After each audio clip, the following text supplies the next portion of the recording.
Mais le Tour de France, comme je disais, le travail a commencé depuis un moment. Et on a une convention de mise à disposition des locaux pour l'accueil de l'étape du Tour et du départ de la 14e étape. Diane. Merci, Monsieur le maire. En effet, en juillet prochain, la commune d'Annemasse va accueillir les 2 événements sportifs, le Tour de France et l'étape du Tour et la 14e étape du Tour de France, ville de départ, en collaboration avec ASO, qui est l'organisateur. L'étape du Tour, c'est l'épreuve cyclosportive des amateurs qui empruntent la même route et les mêmes conditions que les cyclistes professionnels du Tour de France. L'étape se déroulera les 7, 8 et 9 juillet 2023. De 10h à 19h les 7 et 8, un village dédié aux cyclosportifs sera mis en place au complexe sportif Henri Jantet à Annemasse.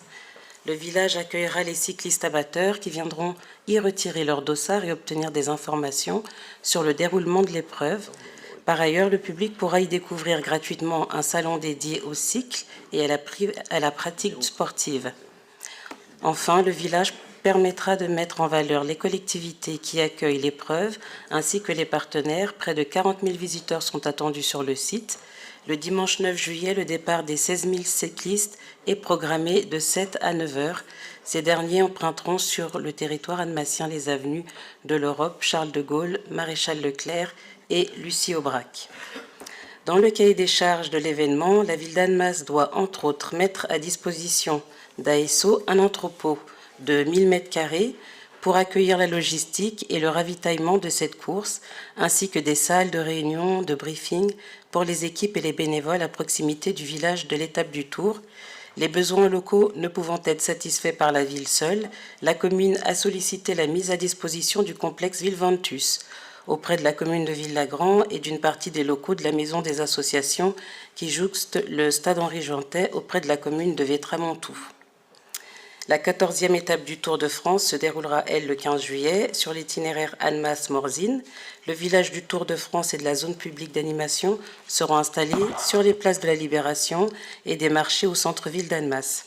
Afin de répondre aux besoins de stationnement pour les invités, la ville d'Annemasse a sollicité auprès du conseil départemental de la Haute-Savoie la mise à disposition de la cour du collège Michel Servet, située à proximité du site de départ de l'épreuve pour y déployer un parking. Ceci étant exposé, considérant que la commune s'est engagée à répondre au cahier des charges établi par ASO et doit dans ce cadre disposer d'un entrepôt de 1000 m² de salle de réunion pour l'organisation de l'étape du Tour, ainsi que d'une zone de stationnement pour les invités le 15 juillet, considérant que les communes de Villagrand et Vétramontou d'une part et le conseil départemental de Haute-Savoie d'autre part ont répondu favorablement aux sollicitations de la ville relatives à la mise à disposition de locaux et espaces de stationnement, considérant que les 2 compétitions sportives qui se déroulent à Annemasse en juillet constituent une opportunité sans équivalent pour le rayonnement d'Annemasse et des communes de l'agglomération, il est proposé au conseil municipal d'approuver les termes de la convention de mise à disposition du complexe Villeventus à intervenir entre la commune de Villagrand et celle d'Annemasse, d'approuver les termes de la convention de mise à disposition d'une partie des locaux de la maison des associations à intervenir entre Vétramontou et Annemasse, d'approuver les termes de la convention de mise à disposition de la cour du collège Michel Servet à intervenir entre le conseil départemental de Haute-Savoie et la commune d'Annemasse et d'autoriser monsieur le maire ou son représentant à signer les dites conventions et plus généralement tout document nécessaire à l'exécution de la présente délibération. Merci. Monsieur Léconnet. J'ai 2 questions et une requête. 2 questions. La première, c'est de savoir où on en est par rapport aux bénévoles. Si on arrive à, vu qu'on est à 1 mois de la date fatidique. Une qui m'intéresse encore plus, c'est de savoir si Michel Boucher est prêt à gravir les cols de notre région. Et enfin, la requête, ce serait de savoir si, vu qu'on est à peu près tous d'accord sur les délibérations qui arrivent, si on peut restreindre un peu voilà, d'arriver à la fin de la délibération, plutôt que de tout lire, parce que il en reste encore pas mal. Il reste encore pas mal. Voilà, merci. Donc sur les bénévoles, on arrive où? Je crois que c'est même on en a 400.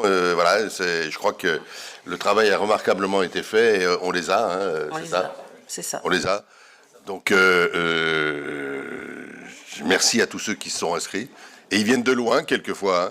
Il n'y a pas que des Annemassiens, il n'y a pas que des gens de l'agglo, il y a des gens qui se sont inscrits, qui habitent à 100 ou 200 km pour le plaisir de venir. Voilà, et il y a des élus, y compris des élus qui sont ici, qui sont bénévoles.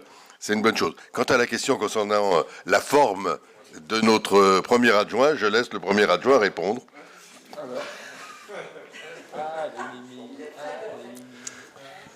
Monsieur Gaconnet, je m'y emploie, j'ai la volonté, c'est comme pour le PLU, et je pense pouvoir y arriver.